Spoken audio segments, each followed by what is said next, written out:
Hello there. My name is Agus Obamei, your friend for Greater Nigeria and the best things of life. Um, I've been out as usual for my early morning prayer and exercise walk, and I'm actually on the return lap. And I have a thought I want to share with you. Um, Something I usually say to young people anytime I talk to them, anytime I talk to young people who want to live a relevant life, live an impactful life, live a meaningful life. A lot of young people have asked me, what can I do? How can I come into my own fully and live a meaningful and an impactful life? So, in a lot of my interaction with young people, whether it's through seminars or programs like that, or it's through one-on-one counseling session, I usually emphasize two things in life. Two things that they need, every young person, every individual for that matter needs to be successful in life, at least at the beginning, at the foundation level of your life, because these things form the foundation of success in life. And these two things are related to a third thing. I'll connect the two of them to a third thing, which is very, very important. As a matter of fact, the most important thing you need in life after those two. I'll be sharing these two things from statements made by King Solomon. King Solomon is also known as Jedediah. He was the son of King David, succeeded King David, and he reigned over the combined kingdom of Judah and Israel for 39 years, uh, between the year 970 and 931 BCE. BCE is before the Common Era, or before Christ. And so for nearly 4 decades, he reigned over Israel. He was famous for his wisdom, great wisdom. His thoughts were really, in many cases, ahead of his time, and was known all over the world at that time as a wise person, a wise person. And so, as I have always said, when people like that speak, you better pay attention. Ordinary people like us should pay attention. Right, so the two things. First, in Proverbs, the book of Proverbs, chapter 18 and verse 16, King Solomon said, and I quote, "Seest the gift of a man," he said, "maketh room for him, and bringeth him before great men." The gift of a man makes room for him and brings him before great men. That's a modern English translation. That's the first thing I want you to notice, the gift of a man. And he's not talking about the gift of money or favors.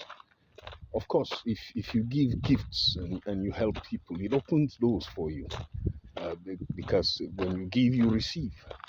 But he's actually talking about shepherds, your talents, your abilities that you are born with. So the natural talents and abilities with which you are born make room for you. If you discover them and work on them and develop them, they make room for you and they bring you before great men. That's number one.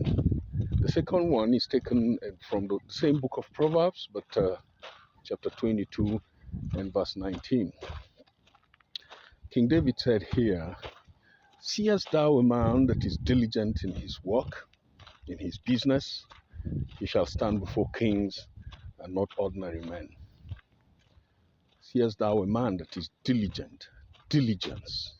He shall stand before kings and not ordinary men. Now, two things here.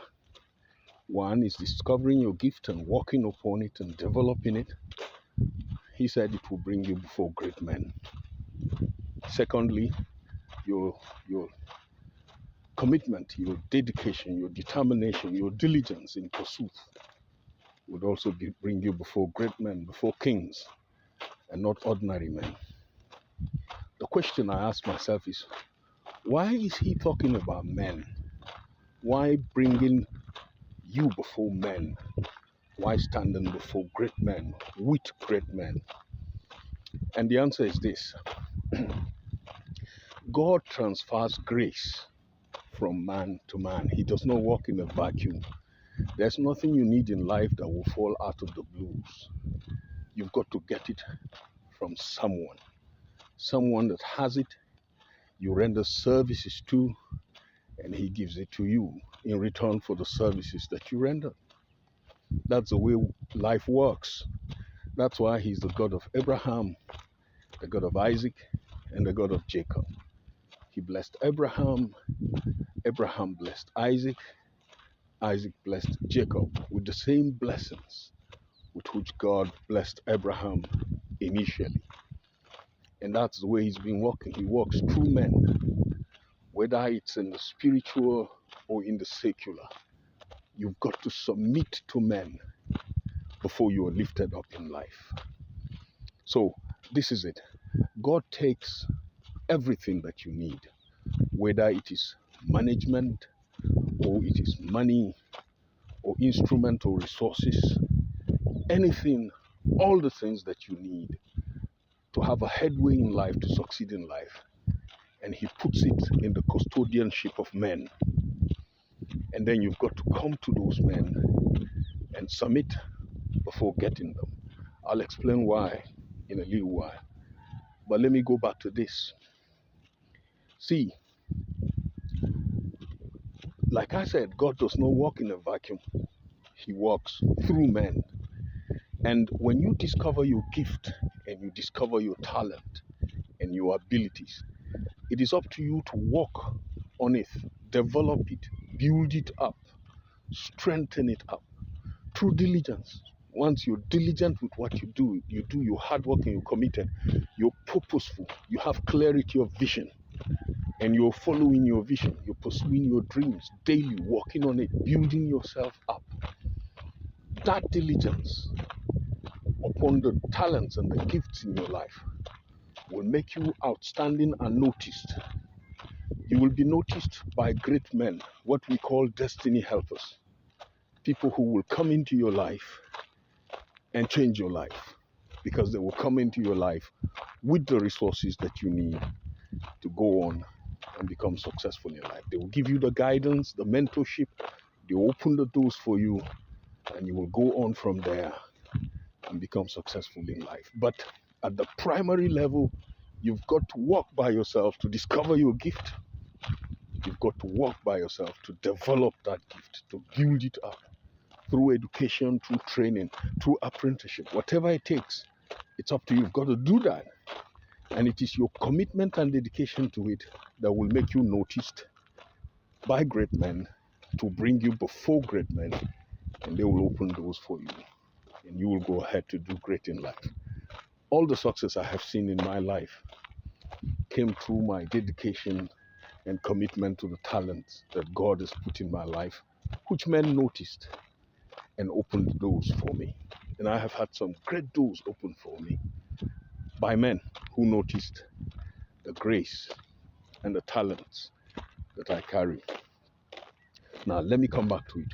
Why does God use men? Why can't he just drop it out of the blues? The reason is this: your gifts and your talents are for the service of humanity. God sends you into the world with a gift, with a talent, with an ability, so you can make the world a better place, so you can serve humanity. And if you do not learn submission, you're not going to be effective in your service to humanity. So for you to learn submission, he puts in the hands of men the things you need. So you submit to them and serve them and get what you need and move on in life. And then you will be able to serve others because you have served it. You know now how to serve others.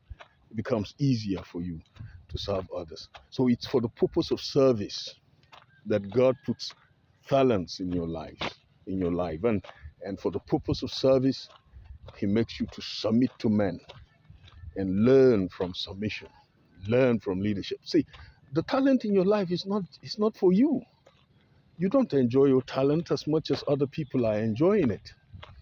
I mean, one gifted Nigerian musician that is the rave of the moment is Keith Daniel. He sings songs that are sung all across Africa and around the world. People dance to his songs. He brings joy by his music to hundreds of thousands and millions of people all around the world. But have you seen Keith Daniel perform? He's not such a good dancer. It looks like he's not enjoying his own music. And yet there are people dancing fabulously to his music. He's serving humanity. Other people are enjoying his gift. The gift in your life is not for you. I mean, it will open doors for you, of course. I mean, you will make money and all that because you're gifted and talented. But you need to understand that you are here to make life better, to make the world a better place by the gift and the talent in your life to improve the condition of humanity. And that is why you've got to work hard, and that is why God takes the things you need to succeed in life and He puts them in the hands of men, and you've got to serve men to get those things. I hope you understand clearly the things I've just shared with you, because the key to your greatness is you discovering your talents and working on it, and also being hardworking in the things you do, diligent. I think success is not going to fall on your laps. You're not going to get it just like that. You've got to get up and work for it and be hardworking, and then you've got to submit to men. This ties to what I said earlier in one of my videos, that the greatest factor of success in life is your relationship with men. Learn to relate with men, learn to relate well with men, and doors will be open before you that will take you into your success in life, and you will do great things in life. Please like this video, make a comment, and subscribe to my YouTube channel. I would also include in the show notes a brief explanation of these things that I have just shared with you, so you can download it and keep it with you and read it and understand it a lot better and go on and become greater in life.